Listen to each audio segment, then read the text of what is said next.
You can't just achieve happiness. You got to be happily achieving. If I had to make the choice to produce a little less and to be happy and more satisfied and have better relationships, I'd choose that. It's okay for me to make money, but what do I do with it? I make my own life better, make the life of my family better, and the community better. So it's profit with presence. We are our habits in the end, where our habits make up who we are.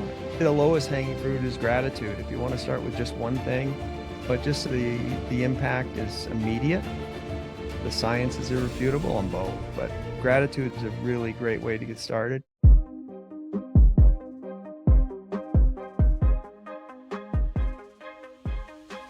Welcome back to the Daily Mastermind. George Wright III with your daily dose of inspiration, motivation, and education.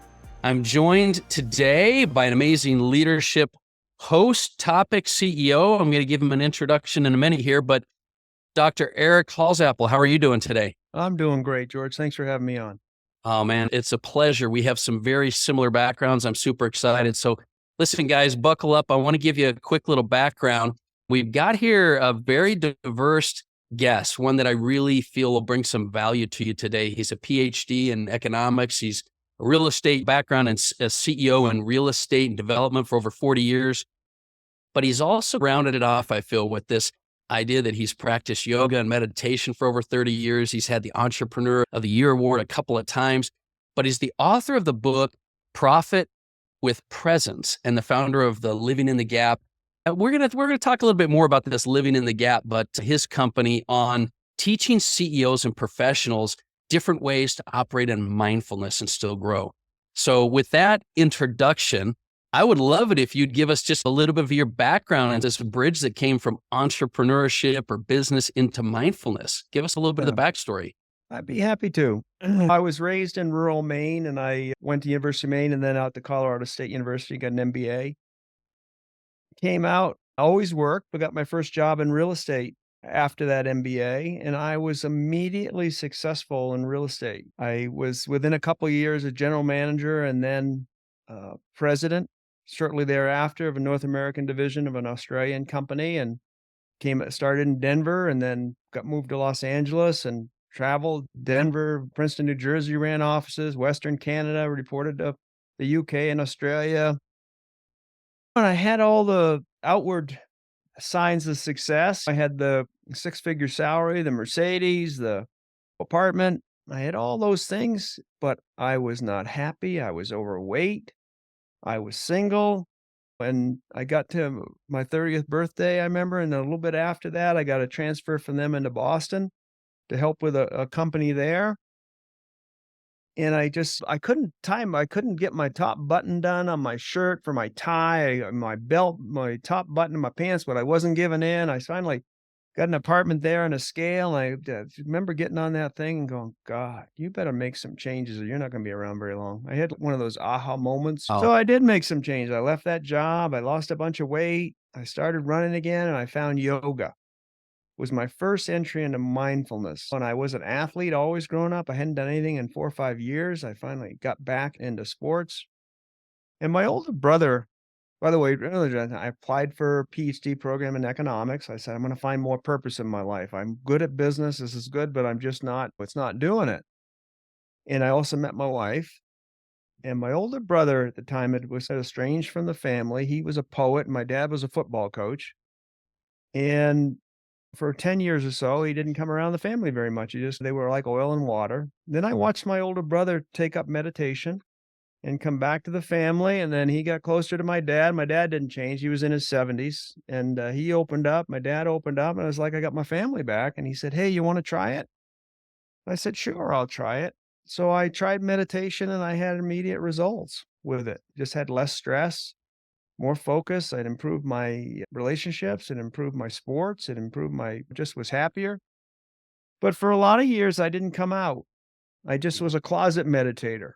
I just did it on my own. I did my little yoga routine and meditation. And for 10, 12, 15 years, I just did it on my own. And then gradually I got through my PhD program and got back into developing with my own company, with teaching on the side and raising a young family and those kind of things. And then generally One at a time, people that I worked with were coming up to me going, "What are you doing? I have this problem. What do you do? What do you know?" They noticed some changes in me, and I'd become someone that was easier to talk to than I had been historically because I run 150 miles an hour. I'm a hard Yeah. charging guy.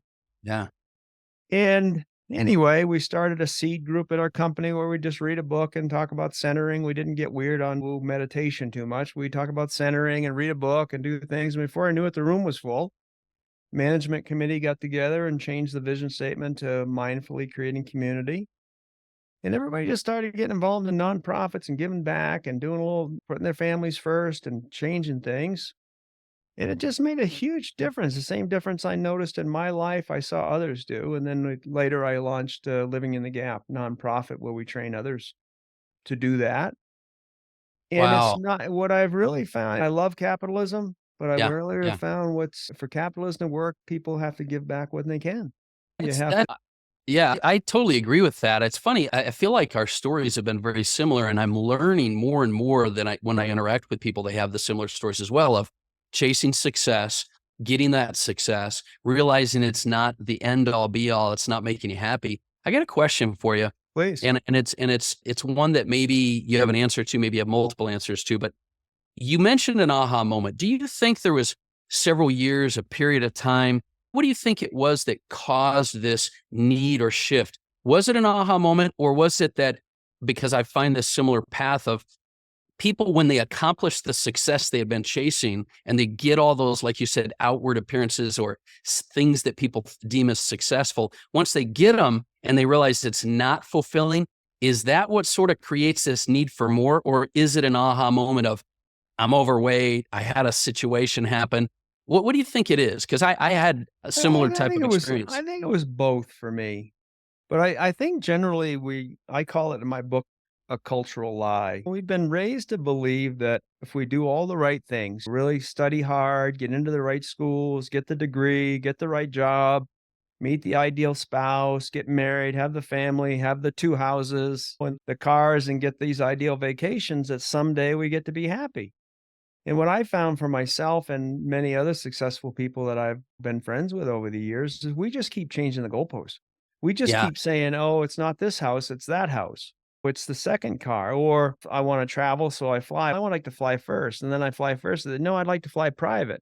And then it's, "Oh, no, I'd like to take a trip to the moon." It's just we keep changing the goalposts, and it's that hot dog out on the string, happiness. yeah, Harvard's done a lot of work on this, and they found it's like I can't ever pronounce this guy's Copernicus always said it's the sun revolving around the earth. It's no, the earth revolves around the sun. Success revolves around happiness. Happy people are more successful. We all know people that are monetarily successful and not happy. And we yeah, also know people that have very little and are happy. yeah, But I think you can have it all. I think you can have those material things, but you have to get that happiness doesn't come from them. Happiness doesn't come from just that pot of gold. You gotta have the happiness to enjoy the pot of gold. yeah. You know, to I'm a big advocate of the fact that you can't just achieve happiness. You got to be happily achieving, and I think that's exactly, exactly, this whole shift to mindfulness, which is now taken the success you have and bridged it into a mission, a purpose, a thing you're doing with the book, with your company, with exactly. living in the gap. Help me understand how you tie for because sometimes people are not aware of the mindfulness need until it's past the point of boy, they wish they had. How do you bring mindfulness into leadership, into business? How does mindfulness pertain to business, and how do you try to tie the two together for people? Efficiency and focus.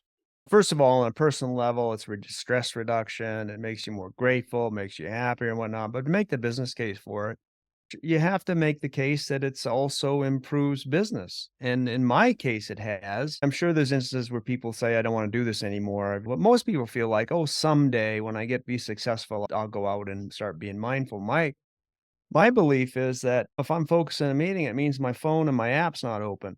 I'm actually talking to the person when I'm at the meeting.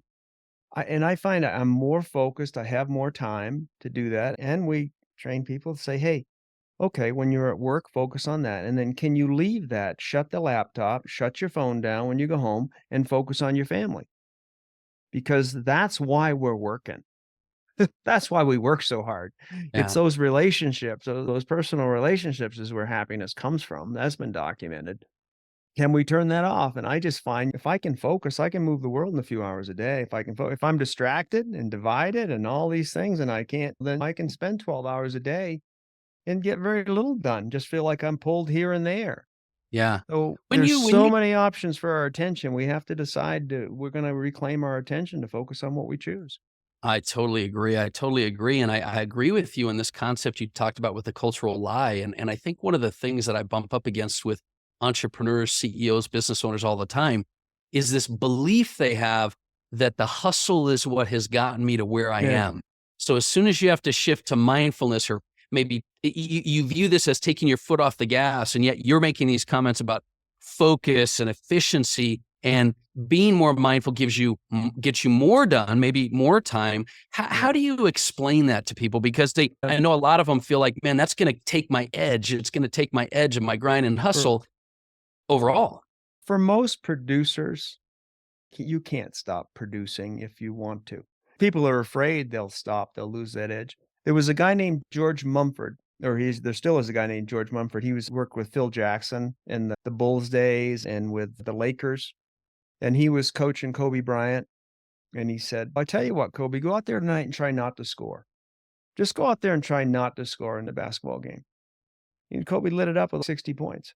By passing more and looking more and not trying to be the thing, and he's just found the opportunities and put it in the bucket. It's just for real producers, it's an instinct, it's in your DNA.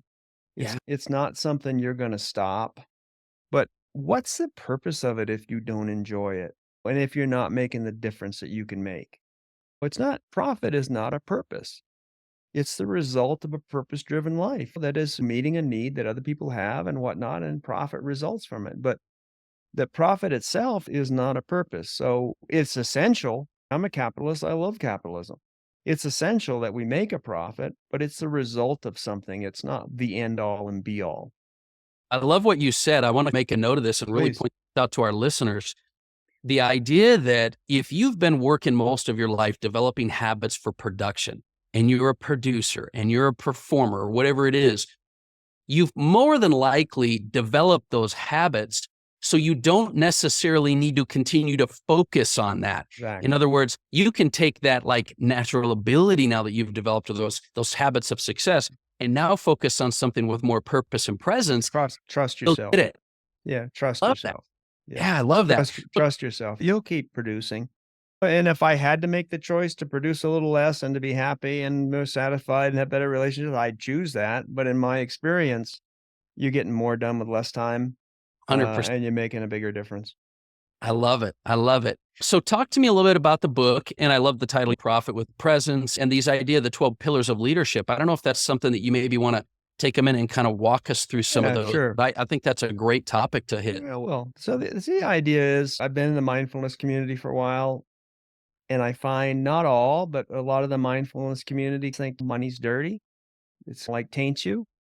And then on the business community, mindfulness is woo. And I've just said I've been able to bridge that gap to find no, mindfulness is focus on one side. And we live in a capitalist society. What's the idea of saying you live in a capitalist society, but the whole basis of the society makes you dirty? I buck that. I say, no, you have to be able to make a living. We're householders. We're not renunciants that go live on a hill in India. I run a business. I have a family. I'm a householder. I have responsibilities. So it's okay for me to make money, but what do I do with it? I make my own life better, make the life of my family better, and the community better. So it's profit with presence. How can I can do both? The 12 pillars of mindful leadership, the first three pillars are what I'd call the foundational pillars, which are be present and practice mindfulness. Everything you do of consequence, whether it's athletics or it's music or it's business, takes practice. And so does mindfulness. So come up with some practices that allow you to do that and be more present in your life. Pillar 2 is identify your purpose in life, which isn't profit. It's what is it? One of the purposes, an inner purpose is to be awake, to be present, to know that we're in a body and we're in life, and here we are. It's a blessing over a period of time, and here we are. And then the third pillar is create clarity, vision, intention, commitment, and habits. And that's a mouthful, but Hmm. clarity, mindfulness, and purpose bring you clarity. They found, and it's the studies are in the book, that visioning can be just as effective as actually doing something. Tension is hugely powerful. And commitment and habits are, if we come up with commitments and our habits are different than that, it's very hard to live up to those commitments. So we have to align our commitments and habits. We have to, over time, like you mentioned, commitments of working or habits of working and those Yeah. kind of things. Sure. There's some habits we may need to get rid of to pick up good habits that align with our commitments. And particularly when they're countercultural. Most of the mindfulness is still countercultural, but I Right. want it so that my commitments, when I take that vacation or I get sick or whatever, and I get off my habits a little bit, my commitment gets me back on the horse. On my habits, on those days when I just don't have it or whatnot, my habits, we're 95% habitual creatures. We just do the next thing. I want my habits to lock into what my vision is and what my goals are, so that even when I'm not thinking about it, I'm working on who I want to be. We are our habits in the end, where our habits make up who we are. Ah, So, absolutely. and the other pillars are more or less different mindset things of gratitude, service, things like that, that are very helpful to guide you along the way, but the first 3 pillars are the foundational. Yeah, I love the foundational aspect because I think a lot of times people, especially as they get older in their life or they're established in their career, they feel like they have heard that before, they've seen it before, they've set up foundational things. But a lot of times, like you said, they don't line up. They don't, it's Mhm. some of the things, and until you become aware and conscious of where your habits, where your commitments are, what you're doing, and work through that process, you sometimes don't see the disconnect. You definitely don't find the areas that are keeping you from your greatness overall.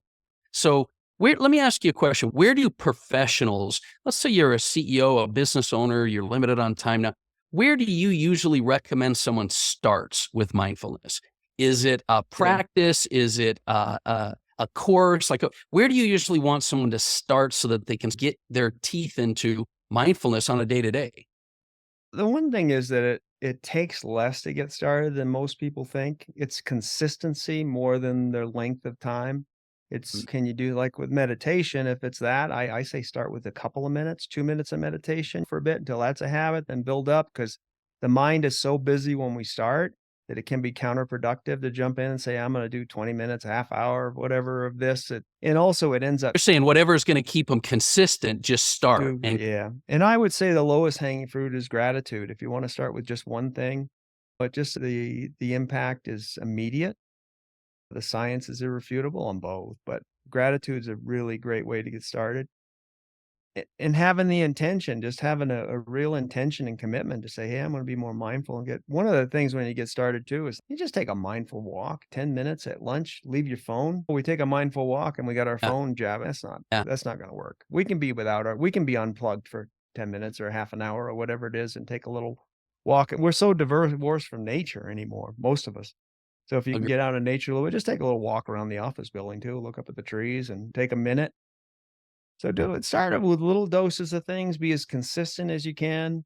Maybe pick up a little book on it, whatever. Just get started with it and be as consistent as you can to get started. And as what happens is over time is number one, you start becoming more efficient, that you can do more.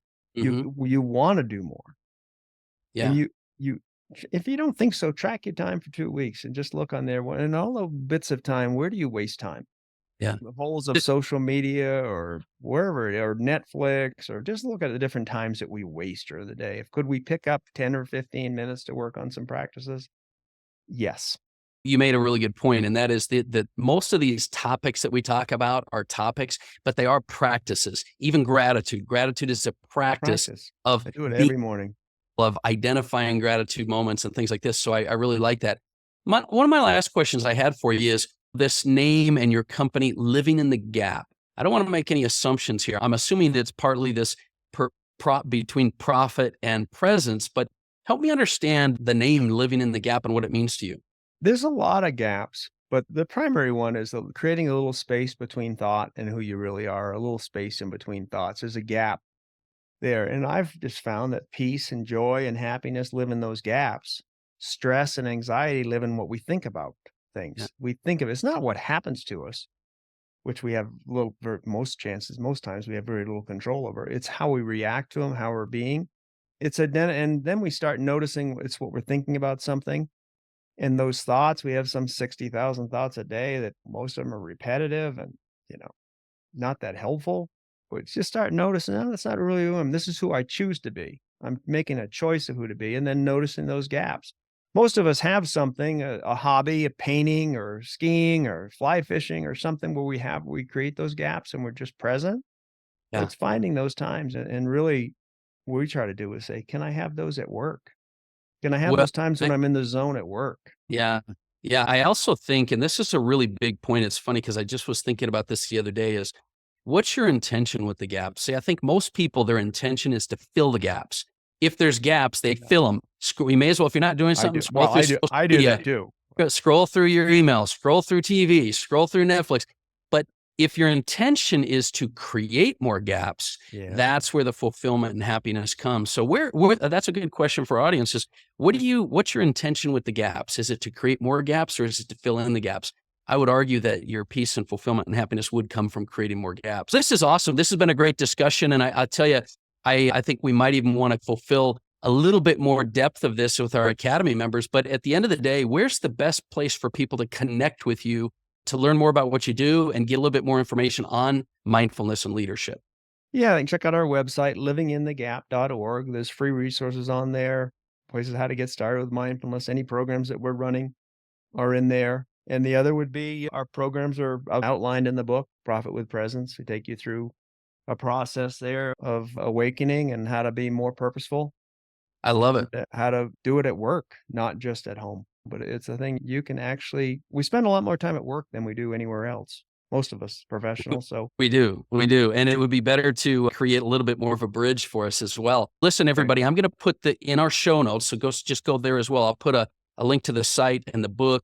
Definitely go grab a copy of the book. I highly recommend this topic in general. If you're a high performer, CEO, business owner, investor, whatever it is, find those opportunities to create more gaps. It'll create more, ironically, it'll create more fulfillment, but it will also help you to focus, gain clarity, and get more productivity.